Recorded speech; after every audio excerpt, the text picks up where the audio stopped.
नमस्कार दोस्तों, आपका स्वागत है आपके अपने YouTube channel Vidhi digital academy में। मेरा नाम है Vijay Verma and I am the director founder of the आपको विधि डिजिटल एकेडमी। यूपीएससी से कंपेयर कर लीजिए ना, जीएस सर्विसेज एग्जाम है ना, वो दुनिया में इंटर नहीं है। रिपीटेशन बहुत ज्यादा होता है टू रीच आउट 3 साल 5 साल पढ़ करके आ रहे हो, प्रोफेशनल एग्जाम ओरिएंटेड, क्योंकि कभी अंडर ग्रेजुएशन जा रहे हैं, कभी कहीं जा रहे हैं, लगातार हम पढ़ रहे हैं। इसका केवल और केवल एंटायर 18 से 24 महीने के अंदर आपको जजमेंट देना चाहिए और ये सब खत्म कीजिए महाराज। अगला वीडियो पढ़ने में required for the prelims or mains or for the guidance for the interview. So let's start the class of the day. We are going to enter into a new subgroup of the general exceptions. We have been dealing with the chapter related to the general exceptions, and in that case we have completed the segment from 76 to 86, and in the last class I have also dealt with the section 94 as well, right? So now we are going to start a new segment that is related to the consent. Within general exceptions, what is the importance of defense of consent? You understand this? So consent based पर, consent के based पर कौन कौन से हमें कहाँ कहाँ पर डिफेंसेस मिल सकते हैं? देखिए, within entire this 76 to 106 IPC और 14 to 44, 76 to 106 IPC or 14 to 44 BNS. This chapter is related to the general exceptions, right? This is dealing with the, mainly it can be divided into two parts, 76 to 95 and 96 to 106. Likewise 14 to 33 and 34 to 44. 34 to 44 is related to the right to private defense. 96 to 106 right to private defense. 76 to 95, 76 to 95, this is dealing with the situations when we say there is absence of menstruation. 76 से लेकर के 95 तक, 76 से 95 या 14 से 33, 14 से 33 धारा तक, ये वो सर्कमस्टेंसेस है when you can say there is absence of mens rea, वहां पर मेंस्ट्रिया नहीं है. Within that pocket there are different circumstances of the absence of mens rea. यहां पर भी आपने देखा होगा कि डिफरेंट सिनेरियोज हैं जहां पर आप कह सकते हैं कि मेंस्ट्रिया नहीं है. Somewhere you have seen the case of accident, somewhere you have seen the necessity, somewhere you have seen the child below 7 years Dolin capex, child above 7 years but less than 12 years immature understanding, person of unsound mind. ये अलग अलग different categories में हम लोगों ने देखा है कि कहाँ कहाँ पर क्रिमिनल लायबिलिटी नहीं बनती है और वहां पर we assume that there was no mens rea. ये एक ग्रुप है अलग से अपना 87, 88, 89, ये 3 सेक्शन है एंड इसके साथ में 90 भी पढ़ते हैं. It is dealing with the law of the consent. तो ये अपने आप में ग्रुप में पढ़ना है हम लोगों ने. And with in this group जो मैं आपसे बोल रहा हूं, ये 14 टू 44, अगर कोई मोस्ट कंफ्यूजिंग हो सकता है ना सेगमेंट, तो ये वही सेक्शंस हैं. यहां पर आपको थोड़ा सा 80 और 89 और 92 पढ़ेंगे, 88 पढ़ेंगे, तो ये आपको बहुत कंफ्यूजिंग भी लगेंगे आपको, तो इनकी अंडरस्टैंडिंग आसान नहीं होगी. तो मेरी आपको यही एडवाइस है, be alert in the class, सोना मना है एकदम. And this is all related to law of consent. कई बार ग्रुप में क्वेश्चन है. अब ये 87, 88, 89 लिखा है, प्लीज इसका बीएनएस कोरस्पॉन्डिंग क्या होगा? 25, 26, 27. ये अपने आप भी कहीं ना कहीं अपने आप कर लेना, because everything is same, otherwise only the number है change, there is no change in the explanation of these sections. तो 25, 26, 27 and it is section 87 now. इससे पहले आपको एक कॉन्सेप्ट समझना पड़ेगा. देखिए, इस पर हम आएंगे बाद में 87 की लैंग्वेज में. कुछ राइट्स होते हैं, मैं लिखता ही हूं आपके लिए. Rights,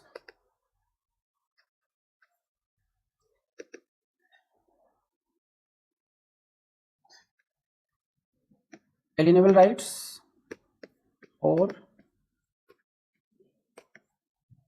enable rights. कुछ अधिकार ऐसे होते हैं आपके उसमें जो आपसे you can give up, right? You when you have a right, कोई भी अधिकार हो आपका, there are certain rights which can you easily waive, but on the contrary there are certain rights which are inalienable, Jin rights को आप चाह करके भी वेव नहीं कर सकते, ठीक है। तो when you give consent to some harm to yourself, क्या मुझे इतनी चोट लग जाएगी, मुझे कोई दिक्कत नहीं है। When you are giving consent to, when you are giving consent to suffer some harm, what basically you are doing, आप क्या कर रहे हैं, you are waving your right, okay, of self protection to that extent. मान लीजिए प्रियांश है, प्रियांश बाबू है और वहां पर है मुकेश अपोजिट पर, अब ये आपस में वो हम लोग वो खेलते हैं चिड़िया उड़, और फिर वो मारते हैं इस तरीके से, चिड़िया उड़ नहीं मारे जब तक खाते रहते हैं। तो यहां पर अगर पड़ेगा तेजी से तो naturally you will feel pain, legally हम क्या कहेंगे उसको, हर्ट, सिंपल हर्ट, ठीक है। तो at that point of time what you are doing, you are consenting to suffer that much hurt, yes or no?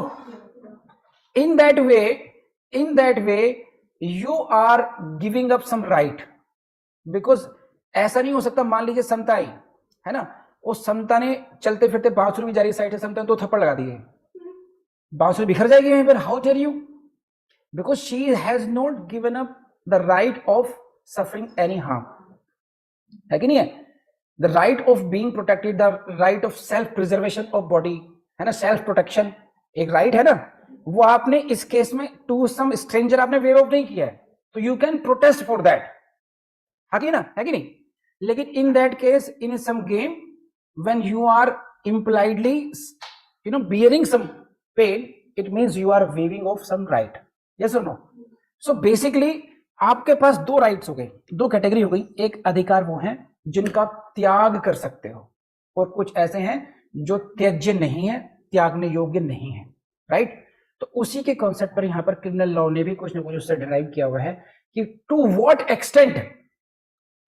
Extent you can waive your right in criminal law, किस हद तक आप अपने अधिकारों को गिव अप कर सकते हो, ये एलिनेट कर सकते हो, और कहां पर आप एक बाउंड्री रहेगी, आप अपने अधिकारों को वेव ऑफ नहीं कर सकते।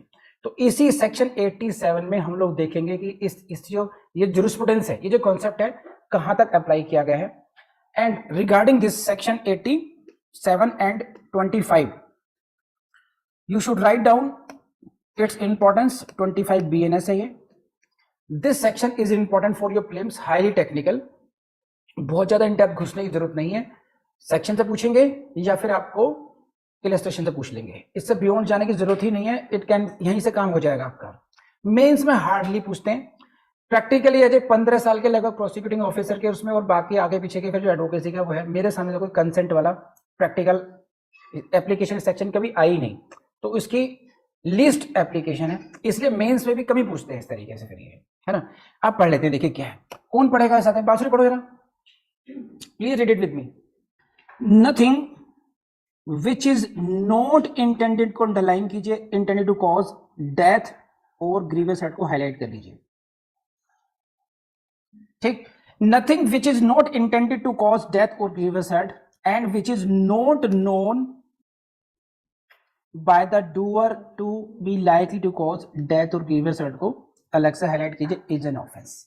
बस इसी को ध्यान रखते पहले देखिए, जिन जिन वर्ड्स को मैंने आपसे कहा हाईलाइट करने को कहा है पर ये you will see the questions in your prelims. और मैं फिर कहूंगा कि हमारी पढ़ाई केवल एग्जाम ओरिएंटेड है, एग्जाम में कहां कैसे क्वेश्चन बनेंगे, डेथ और ग्रीवियस हर्ट पर फोकस करेंगे हम लोग, हाईलाइट करेंगे इसको।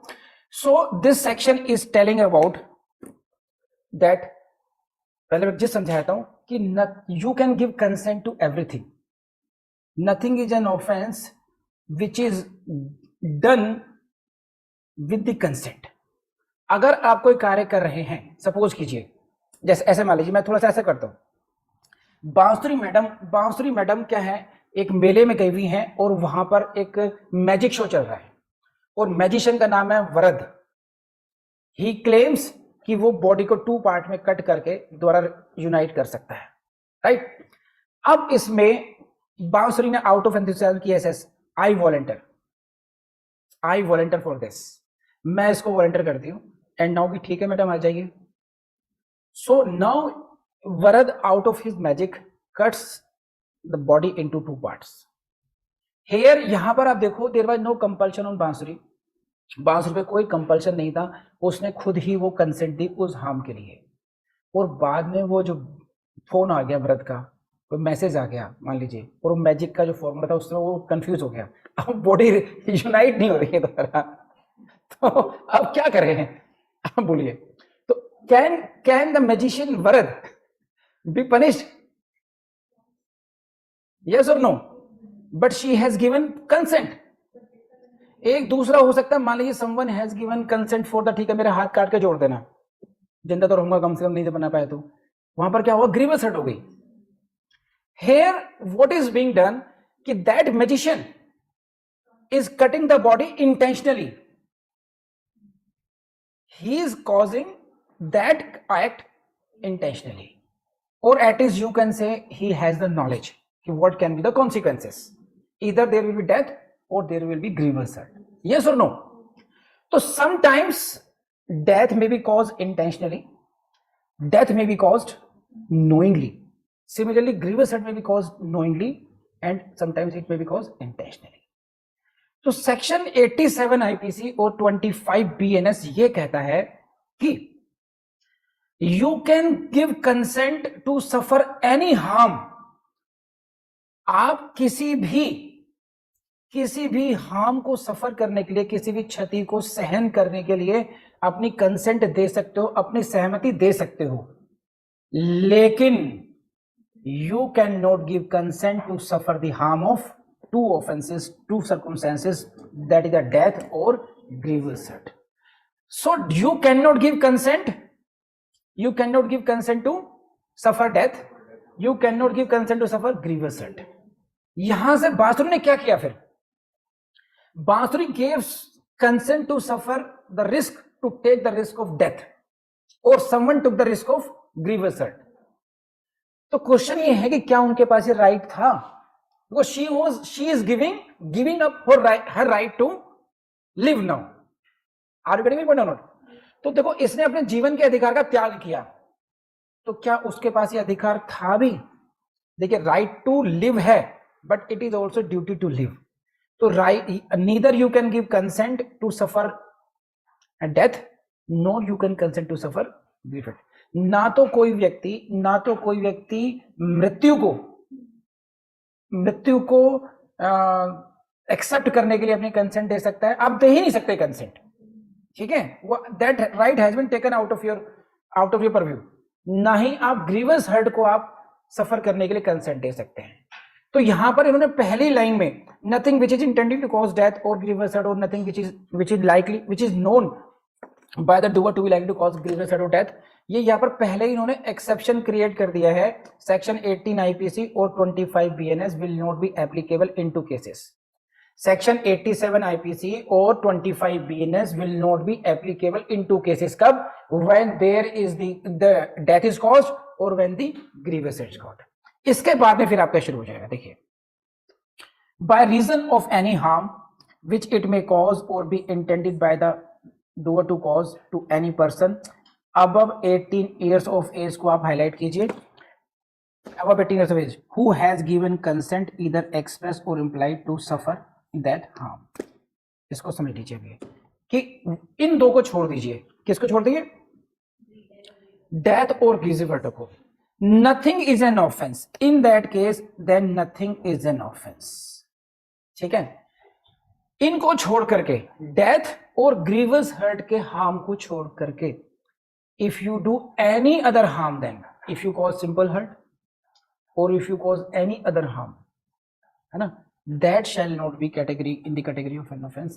Nothing is an offense. Why it is not offense?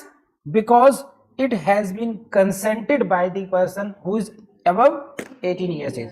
और इस तरह फिर कहूंगा आपको, जो एज है, एज क्या है बताइए यहाँ पर? above, this is not Priyansh 18, this is what? above 18, very crucial। यहां पर जो पूरा का पूरा जो सिनेरियो है एग्जाम का एकदम चेंज हो जाएगा आपके उसमें, अबव 18 और अंडर 18। देखिए ये क्या, इसका मतलब क्या है यहाँ पर समझ लीजिए इस तरीके से, this bar suppose indicates this is 18, तो we are talking about 18 plus and this is 18 minus, तो consent should be given by the 18 plus, not by the exact 18। तो don't forget this line because this is very very crucial. यहाँ पर ये above 18 का मतलब है above 18 ही होना चाहिए, and that consent can be given either express और बाय इम्प्लाइड, राइट।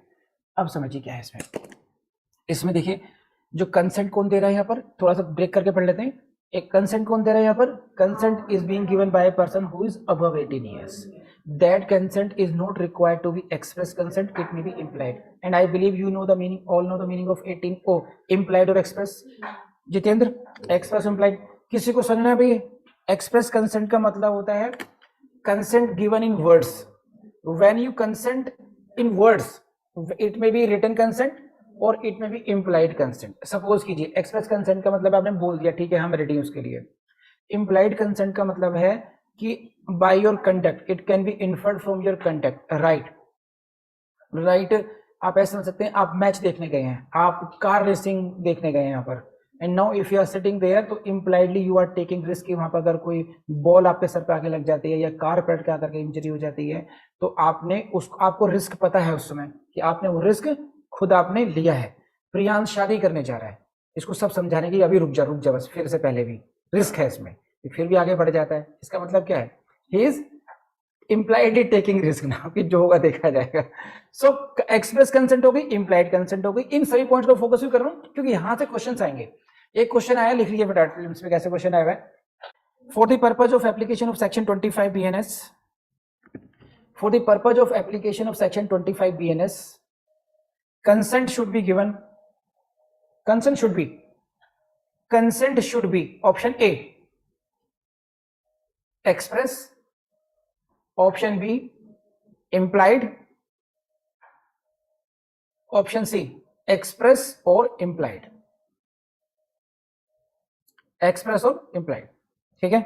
कौन देगा कंसेंट यहाँ पर, पर्सन ऑफ अब और एक नेक्स्ट जो है नेक्स्ट टेक्निकल पॉइंट मान लीजिए क्या है, देखिए समझिए इसमें क्या है। By reason of any harm which it may cause और बी इंटेंडेड। देखिए ये क्या है, और by reason of any harm it may be known, तीन बातें होगी। देखिए so consent is being given by a person above 18 years of age. 18 साल से बड़े व्यक्ति ने एक कंसेंट दी। अब जो आपको हार्म हो रहा है, जो इंजरी हो रही है ना, whether that should be the injury which is not intended और नॉट नोन। मेंसरिया, देखिए इसको मैं ऐसे समझा सकता हूं आपको कि खेल को ही समझते हैं, चलिए ऐसे समझते हैं। एक गेम है, एक गेम हुआ जिसको आप लोग खेलते चिड़िया उड़ू वाला, उसी से पहले उसी को समझते हैं। एक पहला एग्जांपल मैं वही लेता हूं। बांसुरी मैडम, चिड़िया उड़, भैंस नहीं उड़ी, आपने उड़ा दी, है ना, तो क्या होगा, सामने वाला व्यक्ति आपको स्लैप करेगा आपके हाथों पर, यही तो गेम है। Now exactly if is hitting your hands, what he is causing you harm, simple hurt. But ये जो हर्ट है यानी कि एनी हार्म, इसके लिए एनी हार्म बोला गया ना, एनी हार्म, यहां पर क्या हुआ, हर्ट हो गई। He is causing you unintentionally और intentionally, yes it is the point. कई बार स्टूडेंट यहां पर कंफ्यूज होते हैं कि कंसेंट तो दी थी, रिस्क ले लूंगा मैं, लेकिन मैंने ये नहीं कहा था कि जानबूझ कर मारोगे मुझे आप। You are giving consent here कि you can cause any harm to me even intentionally, like in this game he is slapping on your hands intentionally. Are you getting it or not? तो यहां पर कई बार confusion होता है student, थोड़ा सा देखो ये इतना मतलब एक होता है ना थोड़ा ह्यूमरस हो जाता है, यहां पर थोड़ा सा दिमाग को जोर डालना पड़ेगा आपको। यहां पर उतना इजी वाला नहीं है। You are giving consent to any harm, जो होगा देखा जाएगा, सही है, जो होगा देखा जाएगा, आप यही कह रहे हैं ना। अब उसने क्या करा, इंटेंशनली हिट किया, आप बिखर गए, तुमने मुझे मारा कैसे, तुमने तो कंसेंट दी थी। कि मेरी कंसेंट का मतलब ये था कि इफ समथिंग हैपेंस एक्सीडेंटली और negligently I will not complaint, but you are hitting me intentionally. Differentiate समझ रहे हो आप लोग यहां पर, ये कंसेंट आपने कहा सम कंसेंट है मेरी एक्सप्रेस मान लीजिए या इम्प्लाइड मान लीजिए। I will suffer any harm, और देख यार मैं तो तेरे जान भी दे देता है ना, लेकिन क्या है कि डेथ और ग्रीवियस हर्ट लॉ ही परमिट नहीं करता कंसेंट देने के लिए, ठीक है। तो I am giving consent, written में दे रहा हूं, I am giving consent to suffer any harm, ठीक है, विच मे बी कॉज्ड, ऐसे कर लीजिए। अब उसने ठीक है कमर इधर करो, देख घुसे व्हाट आर यू डूइंग, तूने कंसेंट दी है, तो भाई कंसेंट दी है but you are intentionally hitting me, यानी इसमें इसी यही लाइन लिखी हुई है, देखिए अब पढ़ो आपको समझ में आएगी बात ये। Any harm which it make, जो कोई क्षति हो जाए, और be intended by the doer to cause, even if some harm is being caused intentionally, only condition is that that should not be the grievous hurt or hurt, ठीक है। ऐसे मान लीजिए एक है मुकेश बाबू, है ना, मुकेश, ये एक है मुन्नी, मुन्नी के साथ ये मधुर संबंधों में है, सही है। मुन्नी ने कह रखा है कि मैं तुम्हारा साथ दूंगी हर चीज में, अरे पक्का देख ले, अरे हाँ consent is consent, you are free, अरे पक्का। मुकेश भाई साहब आए, है ना, घर में दब दबाते हुए तमंचा टाइप लेकर, मुन्ना भाई को लेकर के, मुन्ना टाइप लेकर के, है ना, और मैडम का हाथ पकड़ा और खींच के ले जाने लग गए, है ना। तो basically what is doing, it can come into the category of either abduction or kidnapping, but that is not prohibited by section 87, that is permissible। अब मुन्नी कह रही ये क्या कर रहे हो, मेरी बेइज्जती हो रही है, दिस दैट दैट, मुझे नहीं पता इस बारे में, you have given consent to suffer any harm. कह रहे यार उसका मतलब ये था कि ठीक है कि कभी अनइंटेंशनली कुछ हार्म हो जाए मुझे तो आई विल नॉट कंप्लेंट यू, यहां तो तुमने मुझे बदनाम कर दिया, गाना मुझ पे चरित्रार्थ हो गया पूरा पूरा, ये क्या मतलब है इस बात का, यहाँ तो लॉस ऑफ रेपुटेशन भी हो गया है, डिफेमेशन हो गई मेरी, but you cause this, you suffered it with your consent, and मैं सबके सामने कर रहा हूँ, इंटेंशनली कर रहा हूँ, अनइंटेंशनली नहीं हो रहा है। Are you getting my point? तो मैं आपको ये पॉइंट पे सजेस्ट करना चाह रहा हूं इसमें कि any harm other than death और grievous hurt may be caused either intentionally or knowingly or in whatever negligently whatever, but if you have given consent to suffer that, and if your age is above 18 years, then the only line is important for you, that is such thing is nothing is an offense। Please let me know आपके पास समझ में आई या नहीं है everyone. Isha come on, सब लोग गिन्नी शौकीन, जल्दी बताइए, सब लोग रिप्लाई कीजिए। जितेंद्र समझ में नहीं आई पक्का? I give you 30 second only, जिसको समझ पूछना क्वेश्चन तो वही। देखो इन्हें बहुत टेक्निकल चीज बता दी इसमें कि इनका कहना ये है कि एक ही प्रोसेस में वो टेक्निकल पॉइंट आ गया, ये सुन लीजिए, अब ये सुनिए वो टेक्निकल पॉइंट आ गया कि इन्होंने जो, जितना मैं समझ पाया हूं, देखिए ऐसा मैंने भी नहीं सोचा आज तक, डेवलप ही करना पड़ेगा। A B C D, she has given consent for the A part, है ना। Now during the continuation of A part, the male party is trying to do anything B, C, D, to which there is no consent. So for one part there is a consent, and for other parts there is no consent. So will it amount to rape or no? Right? I think consent से तो आप criminal liability से exonerate हो जाते हो आप, है ना। डेथ और ग्रीवियस के बाद बात ही खत्म हो गई यहाँ पर। तो यहाँ पर कंफ्यूजन नहीं लग रहा आपको, डेथ के लिए यहाँ पर कंसेंट नहीं दी गई है, यहाँ पर ग्रीवियस हर्ट सफर करने के लिए नहीं दी गई, तो 87 की 25 बीएनएस की एप्लीकेबिलिटी तो बात ही खत्म है। आप लोग आई फील की समझ, यहाँ पर जो कंसेंट दी जा रही है, that consent is limited for the sexual intercourse activity. तो वहां पे ना तो डेथ का क्वेश्चन है, ना वहां पर ग्रीवियस हर्ट का क्वेश्चन है। अननेचुरल में भी इट इज नॉट कि भाई this will be the case of grievous hurt. ये ना 87 से लिंक कर रहे हैं एक्चुअली आप इन ये आप ये उधर जा ही नहीं रही हैं, ये कह रही हैं, तो इसका ये कह रही 87 का केस, 87 is quite delinked from this, क्योंकि वहां पर क्या है, कंसेंट के लिए, रेप के लिए एक अलग से ही प्रोविजन है वहां पर, है कि नहीं, इम्प्लाइडली, कि अगर अगेंस्ट विल नहीं है, विदाउट कंसेंट नहीं है, इसका मतलब विद कंसेंट है, तो फिर रेप माना ही नहीं जाएगा। Are you getting point? तो रेप वाले मैटर्स में से इसको कनेक्ट मत कीजिए, वहां पर if someone is consenting for the sexual intercourse it will never come into the category of rape, बस इतना समझ लीजिए। सो बढ़े आगे कोई टीचर? हाँ yes, see okay okay, he is going to far behind that, he is saying that कि suppose she has given consent for the activity A in section 63, right, and this is what sexual activity, right, and now you are saying in the process if death happens, you are saying like this, so can we take the benefit of section 87 और 25 BAC? ये कह रहे हैं कि A के लिए consent है, यानी कि सेक्सुअल एक्टिविटी के लिए यहां पर कंसेंट है, राइट, सेक्सुअल एक्टिविटी कंसेंट है, तो और सेक्सुअल एक्टिविटी करने की वजह से उसकी डेथ हो जाती है। और एक फिल्म आई भी थी पीछे, कोई ऐसी थी जिसमें माइनर के लिए एक अफ्रीकन को कुछ ऐसा, I don't know, web series से नहीं किया था, चलिए मान हम लोग उस पर नहीं जाते, डेथ हो जाती है या ग्रीवस हर्ट हो जाती है ना, तो क्या उसको 80 कंसेंट का लाभ मिलेगा, नहीं मिलेगा? आप ये तो कह रहे हैं, इज इट सो? अब देखो इसमें ऑफेंसेस कौन कौन से इन्वॉल्व हो गए, इसको आप इस तरीके से समझिए। नंबर 1 रेप,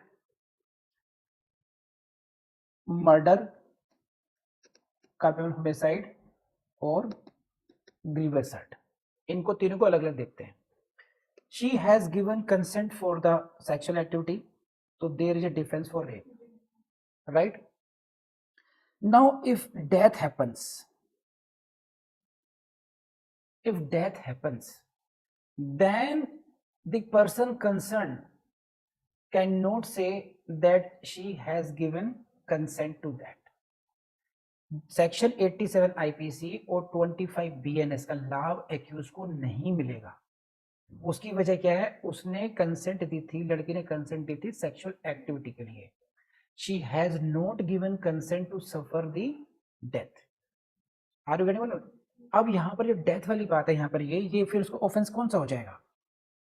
ऑफेंस कौन सा? 18+ है। अगर वो 18+ है अगर, तो please go to section 101 BNS, 101 BNS exception 5 पढ़ो यार, पढ़ना रहा जितेंद्र। एक्सेप्शन 5 कहां से कहां पहुंच गए हम एक्चुअली, पर लेट्स, यही ब्यूटी है लॉ की, हमें ढंग से पढ़ना समझना भी चाहिए, माइंड स्ट्रॉन्ग भी होती है। सेक्शन 101, अब मैं आपको पढ़ता हूं, देखिए कल, this is section 101, section 101 exception 5, definition of murder है ये। Culpable homicide is not murder when the person whose death is caused being above 18 years of age.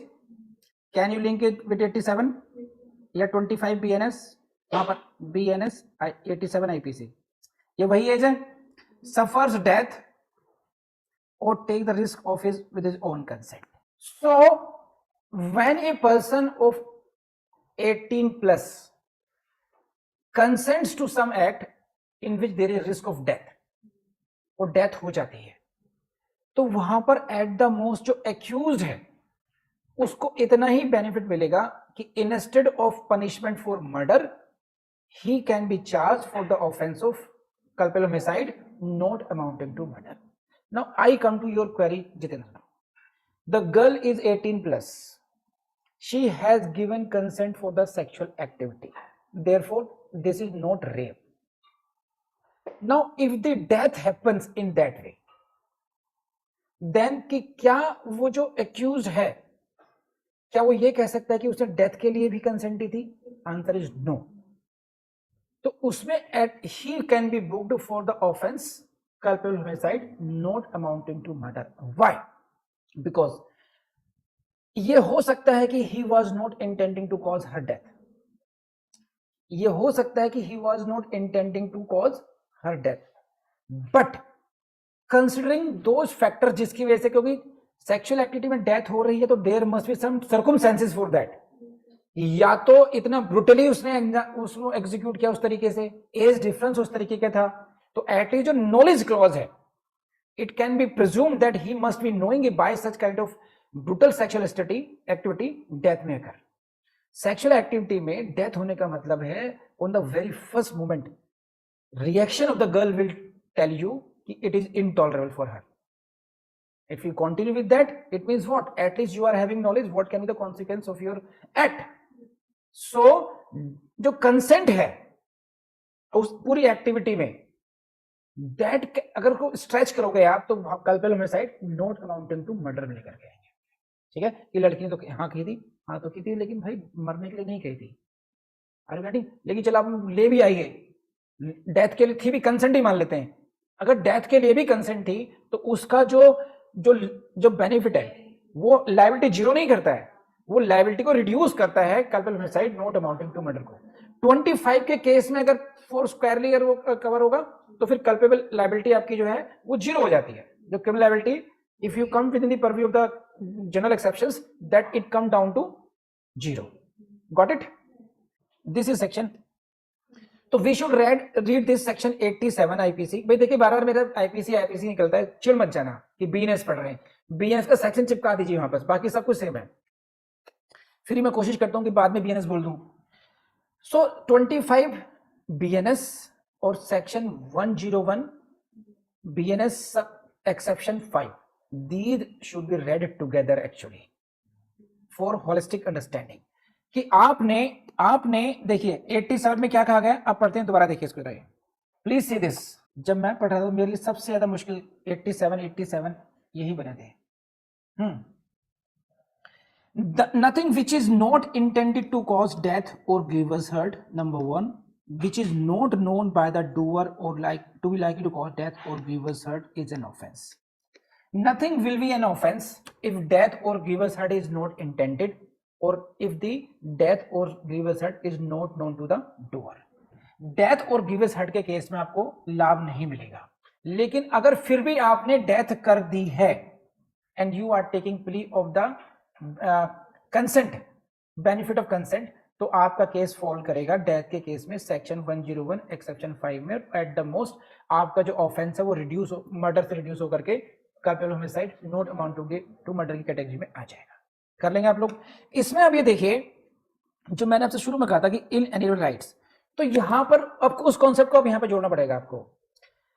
So in case of offences against body, in case of offenses against body you can alienate all the rights except to suffer the death or grievous hurt।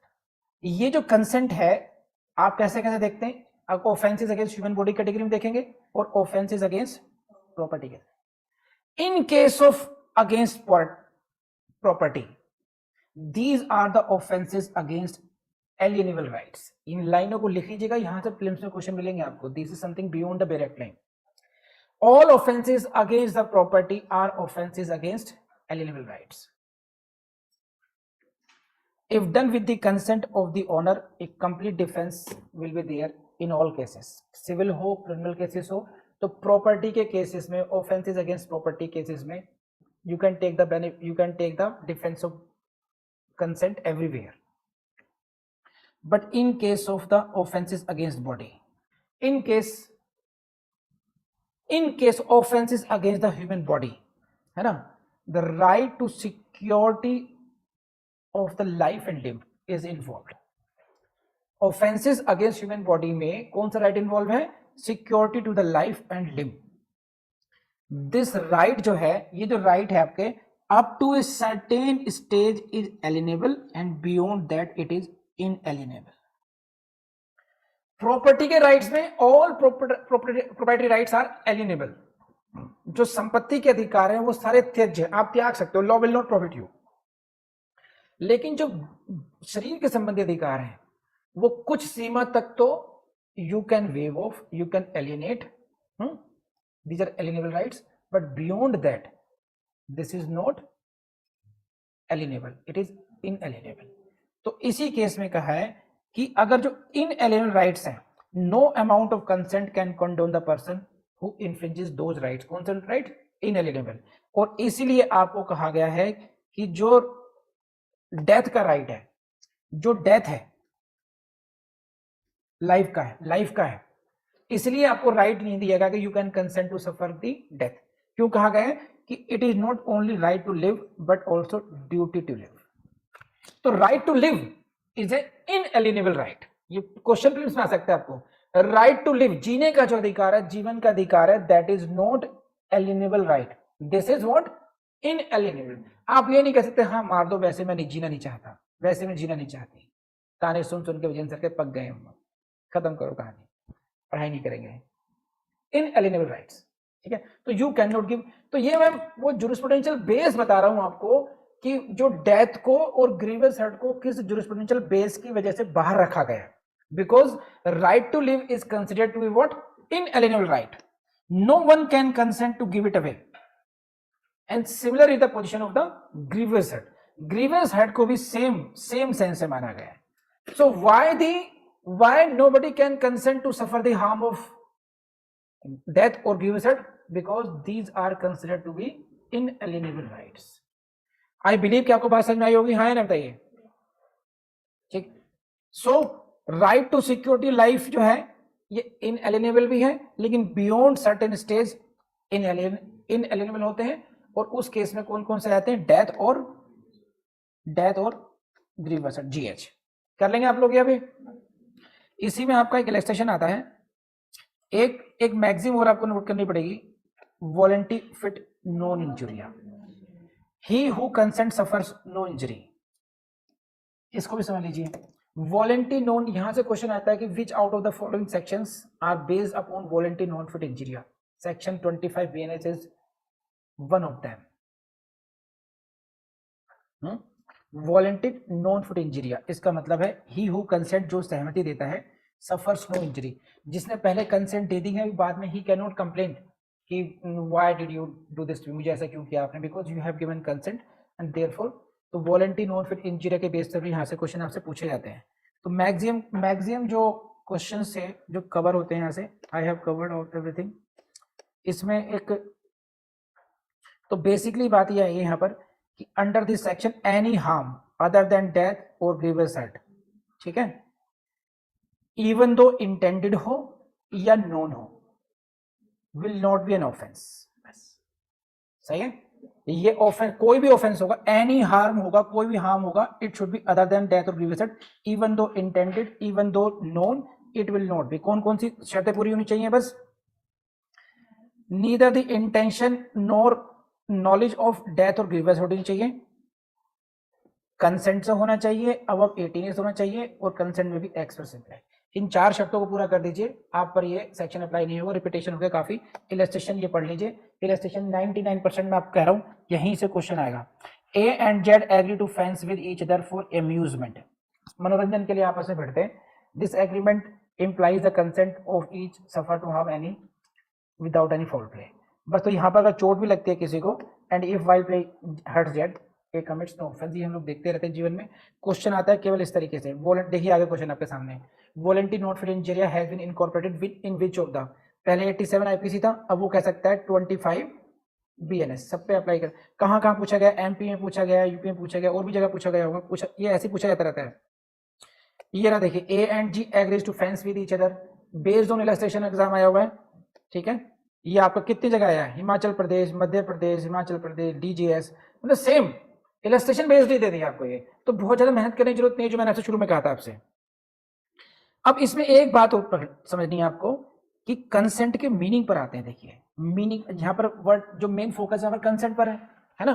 तो consent के meaning को थोड़ा सा जुरिस्प्रूडेंशियल तरीके से पढ़ लेना चाहिए। हालांकि आई एम टेलिंग यू, अगर आपने इस पार्ट को स्किप भी कर देंगे तब भी काम बन जाएगा आपको। वाई ना तो प्लेन से पूछ रहे हो कंसेंट का मीनिंग क्या है, तो ना वो आपसे मेंस में लिखवाएंगे, it is just for your एक एक्स्ट्रा एलिमेंट आप डालने के लिए, अपनी समझ के लिए समझ सकते हैं।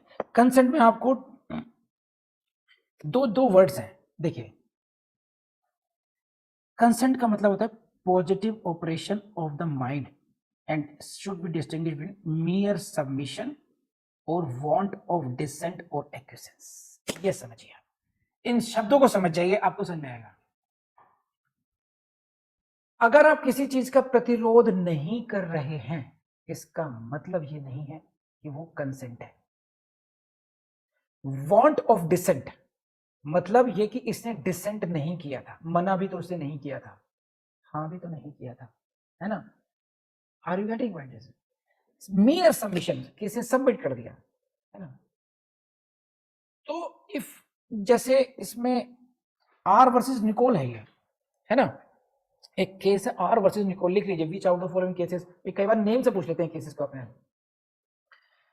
इनडिसेंट लिबर्टी लेता है कोई master with a female scholar without her consent, though she does not resist.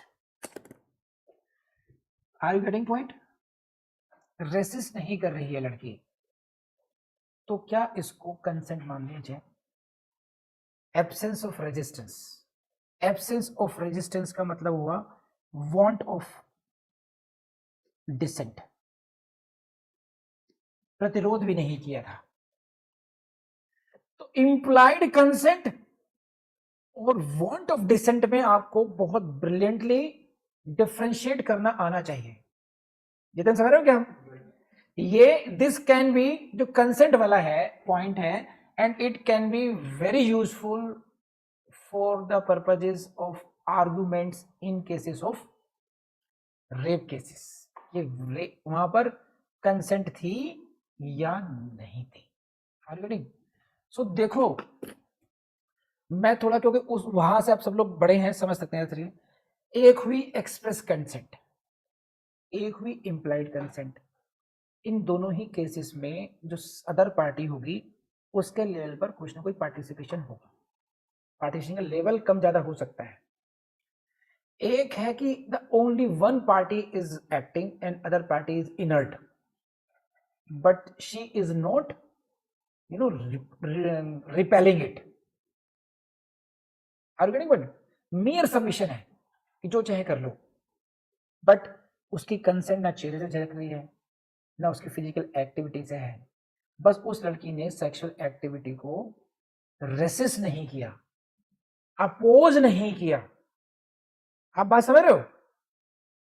तो यहां पर कोई व्यक्ति ये नहीं कह सकता कि this is the case of consent. मैं ऐसा कर रहा था, इसने मना नहीं किया तो इंप्लाइड कर, ना ना ना ना, मना नहीं करना का मतलब ये नहीं कि कंसेंट थी, इंप्लाइड कंसेंट थी, है ना।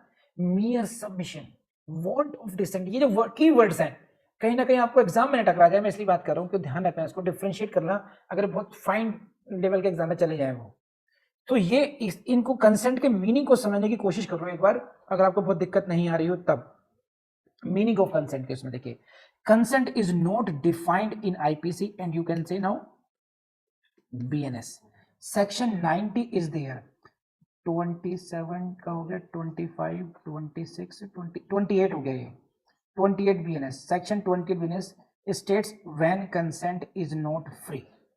सेक्शन 28 में हम लोग पढ़ते हैं आगे जाकर के कि कंसेंट कब फ्री है और कब फ्री कंसेंट नहीं होगी, लेकिन कंसेंट को डिफाइन नहीं किया गया। तो it is important to understand the meaning of the consent.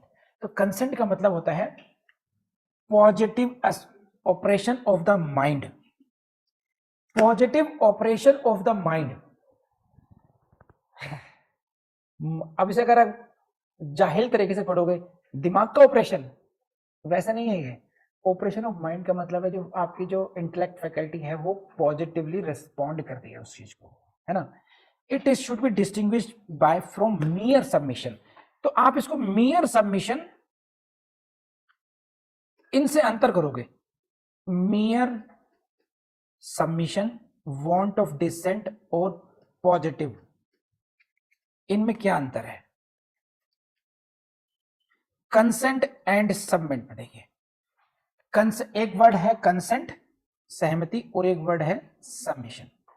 Every consent involve submission but मियर submission does not involve consent. ये इतनी बड़ी लाइन है ना, इसके गूढ़ अर्थ है, अगर आपने लिख भी लीजिए और समझ भी लीजिए। अगर कोई लड़की कंसेंट दे रही है, कंसेंटिंग पार्टी है, तो इसका मतलब है she is submitting herself as well. But if she is only submitting submission, It does not mean that mere submission is not consent. अगर मैं ऐसे कुछ फैक्ट्स लेकर आऊं आपके सामने, देखिए केस एक रेप केस है। रेप केस में यह है कि एक लड़की रात में छत पर सो रही है और पड़ोसी आता है रात को, उसके बेड में एंट्री करता है and then he starts sexual activity. लड़की ने फील किया कोई आया है, but she did not cry, she did not shout, ना उसने शोर मचाया ना रोई, and let him do what he wanted, उसने उसे वो करने दिया जो वो करना चाहता था। Next day she filed A complaint with the police. The offence of rape was charged. Now the accused takes the defense that she was a consenting party to this। समझ आई?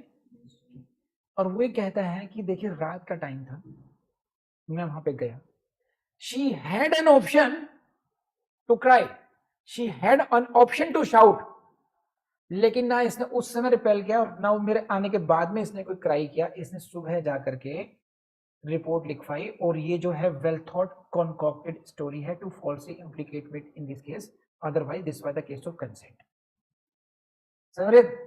The girl side said this was not the case of consent, this was the case of mere submission, है ना? Because the girl did not resist, because the girl did not oppose, you cannot take it as the case of consent. At the most it was the case of mere submission, and mere submission is not consent. तो I believe अब समझ में आया आपको submission और उसका क्या अंतर है। ये थोड़ा सा हायर लेवल पर चले गए थे हम लोग, जितना बेसिक लेवल चलते रहते हैं अदरवाइज हम लोग कि ठीक है एग्जाम यहाँ से निकलेगा यहाँ निकलेगा। तो I thought it necessary, why? क्योंकि यहाँ पर एक फिलोसॉफिकल बात भी है, जुरिस्प्रूडेंस भी है यहाँ पर, और ये आपको आनी भी चाहिए, वरना एकदम हल्के स्तर पर ले जाओगे इसको आप। यस और नो प्लीज एवरीवन रिस्पोंडेड की बात समझ में आपको आई है? Come on. Why? Because I have worked as prosecutor, as additional prosecutor almost for 3 years. 2 years in POCSO court and 1 year as a fast track court. तो rape cases इतने देख लिए, इतना देख लिया सब कुछ। Yes, everyone please. Pratima, Preeti, come on, यश, मुनीत। कल मैं बहुत दिनों बाद कोर्ट गया, एक क्रॉस एग्जामिनेशन था, माइंड फ्रेश हो गया, एकदम ऐसा लगा कि ना जीवन में आ गया। फिर मैंने कहा कि नहीं भाई, I will start more focusing on this, क्योंकि बहुत बड़ा डिफरेंस है। अब मुझे ये बात तो समझ में आ गई है, यहाँ पर मैं किससे इंटरेक्ट कर रहा हूँ? उन लोगों से जिनको लगता है, जिनमें से कुछ लोग ऐसे हैं जिन्हें दिल्ली देख रही थी इसलिए दिल्ली में आ गए, है ना, जिन्हें लगता है कि हम जिंदगी में कुछ नहीं बने, अब बन के देख लेते हैं, लेकिन शरीर ढो रहे हैं, बस टाइम काट रहे हैं। कुछ लोग अच्छे हैं जिनके प्यार में मैं पढ़ाता रहता हूँ पागल घूमता रहता हूँ, लेकिन सच्चाई यही है कि I should go for the court more often to the court. वहाँ पर आपका इंटरेक्ट होता है जुडिशियल ऑफिसर से, पब्लिक प्रोसिक्यूटर से, एडवोकेट से, एक लेवल ऑफ इंटेलेक्ट आपकी ना वो जो भूख मिटती है ना। 1 घंटा क्रॉस किया मैंने, वो जज साहब ने कहा वकील साहब कितने हैं? मैंने कहा तो शुरुआत है। कह रहे हैं सर डेफर करो साहब, कर दो सर आप डेफर, लेकिन it will go at least for 3 hours. वो बीच में पानी पूछा मैंने विटनेस को, पानी चाहिए? मेरे पानी पिलाने की भावना नहीं थी, मैं उसको डिप्रेस करना चाह रहा था ये तुझे पानी पीने की जरूरत पड़ रही है। तो व्हाट आई मीन टू से कि आप लोगों के सामने ना एक ब्यूटीफुल लाइफ पड़ी हुई है, बी मोर जो आपको मिल रहा है ना, खासकर यहाँ पर उसकी कदर करो, उसका बेनिफिट उठाओ। कदर ही मत करो, छोड़ो कदर को, छोड़ो, आप उसका फायदा उठा लो तो जो स्टूडेंट ऐसे हैं मेरे सामने कम से कम आते हैं तो जरा तैयार होकर आया करें, पढ़ने वाले ही आए, ज्यादा अच्छी बात है, वरना तो ऑनलाइन वीडियो देखते रहो। तो मेरे सबमिशन समझ में आया आपको? चलिए, आई बिलीव कि आपको जिंदगी में बहुत काम आएगा ये। आर वर्सेस में कौन से क्वेश्चन पूछे जाएंगे आपसे, and I think this is more than enough, note ये काफी हो गया। अब मैं इन संग्राम कहानी के बाद में मैंने आपको कितना घंटा पढ़ा, लगभग 1 घंटा पढ़ा दिया इस पर। 1 घंटे के बाद में आपसे कहूंगा कि दिस इज द, आप याद करने के बाद में 1 मिनट रह जाना चाहिए। कौन कौन से पॉइंट याद करने, 87 यानी 25 BNS की लैंग्वेज अटी होनी चाहिए, डेथ और ग्रीवेंस आर्डर एक्सेप्शंस, कंसेंट का और नियर सबमिशन का डिफरेंस पता होना चाहिए, सेक्शन 101 के एक्सेप्शन से लिंक करना आना चाहिए, और इंटेंशनली भी हार्म हो सकता है, नॉलेज से भी विद नॉलेज भी हार्म हो सकता है, और वॉलंटरी नोट फॉर इंजीनियर याद होना चाहिए। आर वर्सेस निकोल का केस याद रखो तो बहुत अच्छी बात है। 1 मिनट में बात खत्म, समराइज कर दिया, यही बढ़ाया मैंने आपको 1 घंटे में।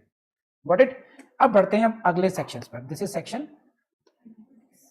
26 BNS,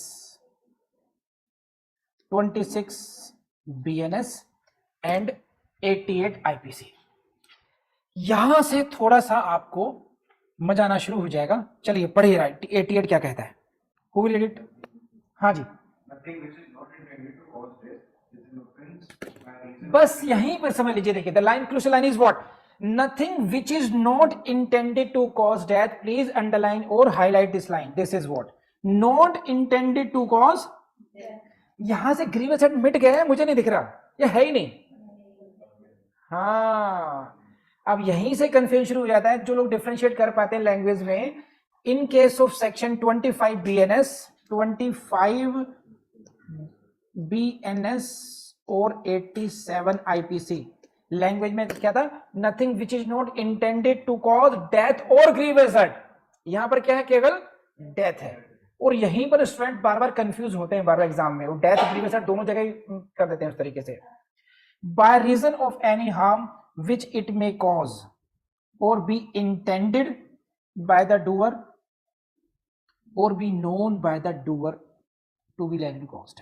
देखिए क्या यहां पर क्या हो गया, देखिए यहां पर any harm, section in case of section 26 BNS, right, 26 BNS और 88, nothing is an offense which is not intended to cause death, even if it is intended by the doer or even if it is known by the doer likely to cause death। और देखो यहां पर एक जो शब्द है, समता madam पाप लगेगा अगर आपने तो भूल नहीं किया तो, इंटेंडेड शब्द है यहां पर। It means what is excluded from this section 88, intentionally death. Intentional death को इस सेक्शन 88 से बाहर निकाला गया है, लेकिन डेथ विद नॉलेज बाहर नहीं निकाला गया। समझ रहे हैं आप? नहीं समझे हैं? देखिए, this is what if I से, हम हार्म की कैटेगरी बनाते हैं।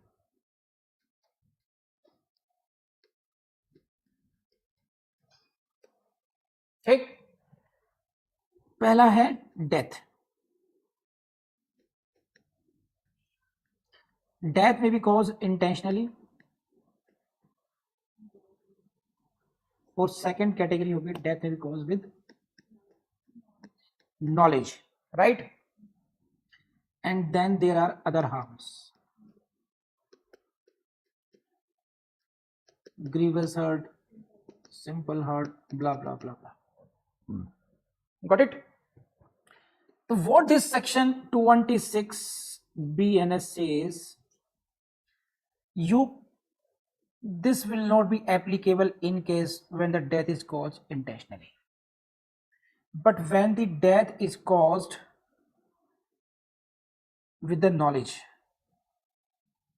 कि मेरा ऐसा करने से डेथ हो सकती है, if the doer knows, जो कार्य का जो एक्यूज्ड है, if he knows कि मैं जो काम को अंजाम दे रहा हूं, it can cause death, even in that case he can take the defense। भाई सामने वाले ने कंसेंट दी थी। अब आप थोड़ा कंफ्यूज होना शुरू हो गए होंगे, तो मैं वहीं पॉजिटिवली आपको रोक करके आपको मैं एग्जांपल देता हूं, इलस्ट्रेशन 88 का पढ़ा देता हूं। And it should B of a surgeon.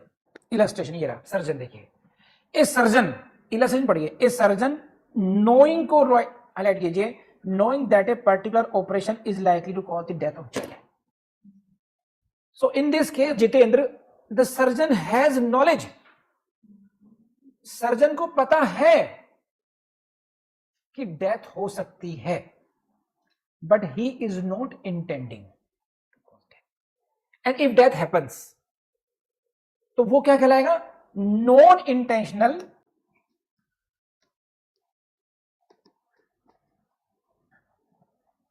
But with knowledge death. ऐसी डेथ जो नॉन इंटेंशनल थी, इंटेंशन नहीं थी डेथ हो जाए, लेकिन नॉलेज भी थी कि ऐसा हो सकता है, right? In such cases defence of consent may be pleaded. तो what is an exception? Death, consent can not justify intentional death. इतने इस सर्जन को लेके चलेंगे दिमाग में तो आपको पूरा सेक्शन समझ में आ जाएगा। Now nothing which is not intending to cause death, whatever any harm है, देखिए कोई भी हार्म हो, बस ये क्या नहीं होना चाहिए, ये इंटेंशनल डेथ नहीं हो, यानी कि नॉलेज, डेथ विद नॉलेज भी हो सकती है। it may cause or it may be intended by the doer or it may be known by। जब सर्जन कोई ऑपरेशन कर रहा है, मान लीजिए हार्ट सर्जरी कर रहा है, अगर मान लो प्रियांश किसी का ये छाती फाड़ दे तो क्या कहेंगे आप? He caused grievous hurt. Surgeon ने भी यही कहा, सारी बोन्स काटी जाती है। Basically what is doing, he is causing grievous hurt, और इंटेंशनली कर रहा है ना। हाँ भाई, लाभ औजार ला फटाफट की छाती फाड़ फटाफट, इंटेंशनली तो हो रहा है सब कुछ। तो यहां पर harm is being caused even intentionally, right? But it is excused here because of section 26BS. Why it is so? Because to any person whose benefit this act is being done in good faith and who has given consent, whether express or consent. इन तीन circumstances की वजह से the doer is doing this act, जो करता है वो कार्य को क्यों कर रहा है? Because you have given consent to bear that. Secondly, it is being done for your benefit and it is being done in good faith. तो three elements, first consent, second benefit, और थर्ड हो गया good faith. Consent, benefit और good faith, ये तीन ऐसे element हैं जो आपको सेक्शन 26 बीएनएस में क्रिमिनल लायबिलिटी से बचाते हैं। किन केसेस में बचाएंगे? For all kind of this section 88 can be pleaded as defence in all cases except intentional causing death. यानी कि अगर आप थोड़ा सा जोर देंगे दिमाग पर, तो सेक्शन 10 की जो फर्स्ट क्लॉज है, सेकंड क्लॉज है इंटेंशनल की, और अब जिन लोगों ने मेरी बात पर मान करके रट लिए होंगे, अब उनको कितना आसान हो रहा होगा समझना, आप तुरंत उसको लिंक कर पा रहे होंगे, है ना, कि यहाँ पे ये है। नहीं तो फिर ढूंढते रहते उसमें इंटेंशनल। मैं तो कहता हूँ एक टाइम लिख ही दो अपने उस पर मैं कि बेवकूफ, चलो आ जाए, बेवकूफों की एंट्री हो सकती है, बस नॉन हार्ड वर्कर मेरे सामने तो आए ही ना। इससे ज्यादा कमाई नहीं होती, तो खून जल जाता है मेरा। बर्दाश्त कौन करे उसको। सही, मेरे साथ तो ऐसा ही होता है, क्योंकि मेरे लिए दुकान नहीं है, मेरे लिए ना ये आई नो दैट पेन जिस उम्र से गुजरते हैं ना सब बच्चे, फिर मुझे लगता है हम तो मर रहे थे उस समय, है ना। कोई समझा दे, कह रहे अनसर्टेनिटी, लोगों के क्वेश्चंस, है ना, और भी क्या कर रहे हो, कैसे समझाए जाने, तो यहाँ पे क्या क्या हो रहा है हमारे साथ, है ना। कोई मिल नहीं रहा बाह पकड़ने वाला, कोई समझाने वाला। क्योंकि ये जो चीजें पता क्या, जैसे 11th 12th ग्रेजुएशन में लगता कि आईएएस यूपीएससी पता नहीं क्या होगा, मतलब आईएएस तो देवता लोग ही बनते होंगे, जज तो देवता लोग ही बनते होंगे। जब इसमें एंट्री करी इस फील्ड में, मुझे लगा बच्चों वाला खेल है ये, बस हमें केवल वो ट्रिक्स आनी चाहिए, वो तरीका आना चाहिए, ऐसे ही है। अच्छा, आपने देखा नहीं, कुछ लोगों के हालांकि सेटिंग चलती है, पॉलिटिकल सारे कनेक्शन चलते हैं, जैसे आप देखोगा कुछ लोगों के घर में आईएएस आईपीएस ही है, कुछ लोगों में जुडिशियल ऑफिसर्स ही हैं, और कुछ लोग हाई कोर्ट के जज ही बनते हैं। वो हाई कोर्ट का जज, चीफ जस्टिस, वो माननीय सिटिंग, CGI के है ना, क्यों ऐसा? उन्हें वो रास्ता पता है, उनको वो तरीके पता है कि कैसे इस पोस्ट तक पहुंचा जाएगा और कैसे इसको होल्ड किया जाएगा। तो इनमें उनका देवत्व और उनकी इंटेलिजेंस और वो सब इंटेलिजेंस भरे पड़े हैं इंडिया में, बस उनको वो रास्ता नहीं पता। किसी को पता है तो उनकी इतनी हिम्मत नहीं है, रिस्क नहीं है, बस जो उस रास्ते बढ़ गए वो आगे बढ़ गए बस। इसलिए मैं कह रहा हूं कि जुडिशरी का एग्जाम भी it's a matter of tricks only, nothing more than that. तो उसको बहुत हवा मानने की जरूरत नहीं है कि कैसे बनेंगे, बस इसको गेम मानो, हल्का आसान सा काम मानो और एक तरीके से पढ़ो बस। और वो तरीका मैं 1000 बार समझा चुका। मेरे टीम है ना, मैं इनसे कहता हूँ ये जो ट्रिक समझाई है मैंने, उसको अलग से रील करके अपलोड करें सर, सेम बात समझाता रिपीट, वो आ चुके सब तो मैंने उनको कहा कि एक कोर्स बना दो अलग से, जो अच्छे बच्चे होंगे उन्हीं को बार बार एक आधा घंटे में पढ़ लेंगे कि सर ने क्या क्या समझाया इन बिटवीन, उनको फिर लेक्चर देखने के अलावा भी कुछ कर लेंगे अगर ऐसा है तो। रिपीटिशन इसलिए क्योंकि 2-4 चीजें ही समझनी है हम लोगों ने बस, और कुछ है भी नहीं इसमें। चलिए एनीवेज, क्या पढ़ा था मैं 100 में, हाँ सेक्शन 100 और 101 में इसको हम दो कैटेगरी में डिवाइड करते हैं, ऐसे करते हैं, इंटेंशनल क्लॉज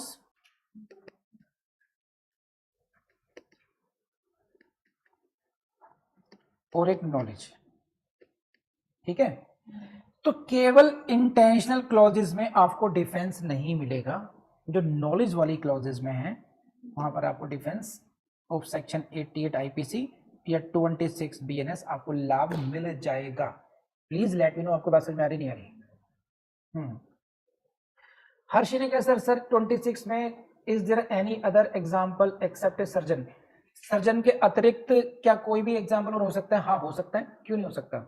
जैसे मान लीजिए यहाँ पे अभी पढ़ाता हूँ, कराते देते हैं अभी आपको। सर्जन तो ऐसा था एकदम क्लियर कट है, आपको समझ में आता है। तो देखिए सर्जन ने, इसी के केस में मानते हैं, जो सर्जन है he may cause you any harm that may be simple hurt, that may be grievous hurt, ठीक है, and which may be even intended by him.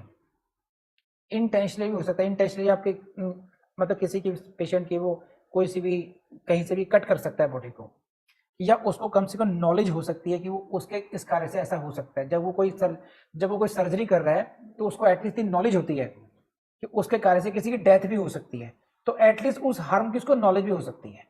even though if it happens, he can take the defense of section 26 BNS or 88 IPC only just for, because why was I doing surgery?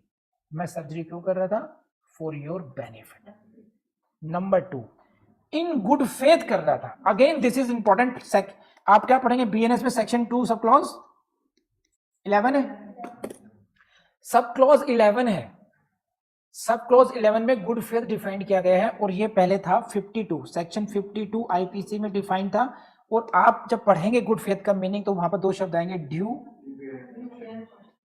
Care and caution, attention होगा। Caution तो use किया गया word accident वाले इसमें, due care, सम्यक सतर्कता एवं ध्यान। अब यहां पर सर्जन साहब ने कहा साहब इसी के लिए किया गया था, अगर ये ऑपरेशन सफल हो जाता तो ये बच जाता, इसकी लाइफ सुधर जाती, तो ये बेनिफिट हो गया। और इसने कंसेंट फॉर्म भरा है, कंसेंट भी है इसमें। लेकिन सर्जन साहब आपको ये प्रूव करना पड़ेगा कि I did surgery in good faith as well. अब गुड फेथ है साहब, मैं तो जानता हूँ पूजा पाठी आदमी, अब सब जानते हैं कितना अच्छा आदमी हूं मैं, कितना ईमानदारी से मैं काम करता हूँ। कह रहे ना, यहाँ पे सद्भाव, सदिच्छा, सद्भावना वाला गुड फेथ नहीं है। ये गुड फेथ का मीनिंग ये है, प्लीज गो टू रीड कर लीजिए एक बार मेरे हिसाब से आप लोग, सेक्शन 211 बीएनएस पे जाइएगा, पढ़े कौन पढ़ेगा? If you are doing something without due care and due tension, you can not say you did it in good faith. यदि आपने किसी कार्य को सम्यक सतर्कता एवं ध्यान से नहीं किया है तो आप ये नहीं कह सकते कि ये काम आपने गुड फेथ में किया है। यानी कि सर्जन साहब को गुड फेथ प्रूव करने के लिए क्या प्रूव करना पड़ेगा? कि I did surgery with due attention, due care and attention. तो माननीय सम्माननीय कबीर सिंह, कबीर फिल्म देखी हम लोगों ने? जो कबीर है वो नशा करके सर्जरी करता है ना, तो can you give benefit of section 26 BNS to him? यार वो तो उसको बचाने के लिए कर रहा था, कंसेंट भी थी, लेकिन गुड फेथ था, लेकिन फीलिंग्स वाला है ना। कबीर की सर्जरी वाला अगर किसी ने देखा है सीन वो, तो सब लोग अच्छी तरीके से, इससे बढ़िया एग्जांपल मैं तो नहीं दे सकता, और मेरी टीम से भी कहूंगा, तुम भी बोल देना वो निकाल दे कबीर वाला, आगे बच्चों को समझाना आसान हो जाएगा कि कबीर सिंह एक सर्जन है जो कि नशे की हालत में सर्जरी करता है, वो चाहता है कि उसका पेशेंट बच जाए, लेकिन वहां पर देखो, वहां पर कंसेंट भी है, वहां पर बेनिफिट के लिए भी सर्जरी की जा रही है, और इंसान की फीलिंग्स के लेवल पर सर्जन चाहता है कि बच जाए। Even in that case, you cannot say that operation was done in good faith. Why? Because this was due care and attention. Due care and attention Hindi में बोलते हैं सम्यक ध्यान एवं सतर्कता के साथ ये नहीं किया गया। सर्जन ये क्लेम नहीं कर सकता कि मैंने इस काम को ड्यू केयर के साथ किया। भाई तूने शराब पी के किया, हाउ कैन यू से this you did it in due care and attention? तो गुड फेथ कह रहे सर मैंने पूछो, आधा घंटा पहले मैंने भगवान से प्रार्थना की, भगवान मेरा सफल हो जाए, मैं चाह रहा था बच जाए, मेरा भाई था, मेरी बीवी थी, कुछ भी था, मैं क्यों चाहूंगा, मेरा बाप था।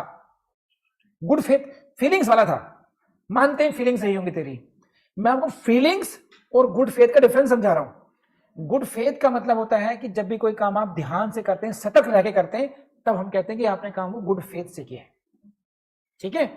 फीलिंग्स की, गुड फीलिंग्स की बात नहीं है, good faith is not good feeling. Please let me know आपके पास समझ में आई नहीं एवरीवन। सो बस ये these are the words not intended cause death, इसको अंडरलाइन कर लीजिएगा अच्छी तरीके से। अब इसमें थोड़ा सा आप इसमें जाइए, 25 BNS और 26 BNS है ना। वहां पर क्या था, any harm other than death and grievous hurt था, any harm other than death और ग्रीवियस हर्ट। यहां पर क्या है, एनी हार्म और क्या कर देंगे बस intentional other than intentional death, intentional death diplomacy, इसके अतिरिक्त कुछ भी कर सकते हैं। वहां पर क्या नहीं कर सकते थे आप, डेथ और ग्रीवियस हर्ट के बारे में था, ध्यान है। यहां पर बेनिफिट की बात की गई है, यहां पर बेनिफिट की बात नहीं की गई है। वहां पर कंसेंट की एज दिखाई बताई गई थी above 18 years, age of person is not mentioned in this case, ध्यान रखें, डिफरेंशिएट कर लेंगे आप, ओके। तो यहां पर एनी हार्म में भी इन्फ्लिक्टेड, इवन डेथ में भी inflicted in case of 88, but that should not be intentional. बस बेनिफिट की क्लॉज 88 में या 26 में आते हैं, उसमें बेनिफिट नहीं आते। अब आप आ जाइए, भगवान आपका भला करे, देखिए सेक्शन 88 यानी कि 26, 89 यानी कि 27 BNS और 28, 29, 30 है ना BNS। इसमें एक रिलेशनशिप है जो आपको देखना पड़ेगा थोड़ा सा, है ना। ये तीनों में ही कंसेंट की बात की गई है। कौन कौन से हैं ये, सेक्शन 88, 84, 92, 26, 27 एंड 30। इसमें क्या है, यहां पर जो कंसेंट है, एक मिनट इनको थोड़ा दिखेगा नहीं, इनमें लिख लीजिएगा आप लोग, जो मैं कह रहा हूं बना ही लीजिए अपने इस तरह के, इस टेबल को बना लीजिए, दैट विल, अभी जो हम लोग पढ़ने वाले हैं 88, 89, 90, यहाँ पे थोड़ा सा एक ओवरऑल अंडरस्टैंडिंग होनी जरूरी है आपके लिए। टेबल बना लीजिए ऐसे, देखिए इन case of 26 BNS consent can be given by the victim himself. कौन कंसेंट दे रहा है, यहां से प्लेन से क्वेश्चन भी आते हैं, आपको लिखा होना चाहिए। विक्टिम इज कौन person, for whose benefit it is done in good faith, जिसके लिए कार्य किया जा रहा है, जिसको हार्म हुआ है उसी ने कंसेंट दी थी। सेक्शन 27 BNS में consent given by the guardian of the victim. 20 में अंडर 12 ईयर्स एज और अनसाउंड माइंड, इनके गार्जियन के, और 92 में पढ़ते हैं without the consent of the victim और गार्जियन। क्योंकि इन सेक्शंस में 26, 27 और 30 में there will be the repetition of the word consent, तो इनके जो कंपैरेटिव अंडरस्टैंडिंग है उसको डेवलप करने में एक काम आएगी आपके, मैं समझाता हूँ। 26 जो BNS है, 88 है, यहां पर जो व्यक्ति जिसको नुकसान हुआ है, जिसको इंजरी हुई है, who is the victim, he himself has given consent 28 में, 89 में क्या है, सॉरी 88 में, 89 में क्या है, consent is given by the guardian of the victim, ठीक। और 92 में हम उन परिस्थितियों की बात करते हैं जहां पे कंसेंट किसी ने भी नहीं दी है, विक्टिम ने भी नहीं दी है और उसके गार्जियन ने भी नहीं दी है। और 87 में कंसेंट किसने दी थी, अबव 18 ईयर्स में दी थी। यहाँ पर 88 में कंसेंट की जो एज है वो यहाँ पर मेंशन नहीं है इसमें। तो इन 3-4 चीजों को ध्यान में रखेंगे आप लोग, बना ली इस टेबल को। कोई क्वेश्चन पूछ सकते हैं आप लोग। हाँ, इस तरह की क्वेश्चन था सर 26 में, एग्जाम्पल एक्सेप्ट। सर्जन से अलग जो है बेनिफिट के लिए कौन कौन काम करते हैं आपके लिए, डॉक्टर काम करता है ना, एक टीचर भी काम करता है आपके लिए। टीचर ने मान लीजिए कोई पनिशमेंट दिया आपको, इम्प्लाइड कंसेंट तो है ना, तो वो आपसे कह सकता है खड़ा हो जा, हाथ खड़े कर आगे को। इस तरीके की जो कॉर्पोरल पनिशमेंट में भी नहीं आए, लेकिन जहां से आपको थोड़ा सा कहीं ना कुछ हार्म हो आपको, उस तरीके का हो गया। पेरेंट्स भी हो सकते हैं आपके बेनिफिट के लिए कुछ करें आपके लिए, वो तो देर में भी सोना नहीं कर लेंगे आप लोग ये, ठीक है सब, बाय बाय करें। मैं आपको बता दूं, ये जुडिशरी का एग्जाम सबसे आसान एग्जाम है हिंदुस्तान का। वीडियो में भी कई बार समझाया होगा आपको, अभी बता रहा हूँ आपको। यूपीएससी से कंपेयर कर लीजिए, ना जीएस है, ना सीसेट है, ना और दुनिया भर झंझट नहीं है। रिपीटेशन बहुत ज्यादा होता है और पहले 3 साल या 5 साल पढ़ करके आ रहे हो। सिर्फ फेल होते हैं हम अपनी गलती से, क्योंकि कभी एडवोकेसी में जा रहे हैं, कभी कहीं जा रहे हैं, लगातार हम पढ़ नहीं रहे हैं। इसका केवल और केवल से मान लीजिए 18 से 24 महीने के अंदर आपको जज बन जाना चाहिए। और ये सब खत्म कीजिए महाराज, अगला वीडियो पढ़ने बैठो। चलो चलो चलो, शाबाश।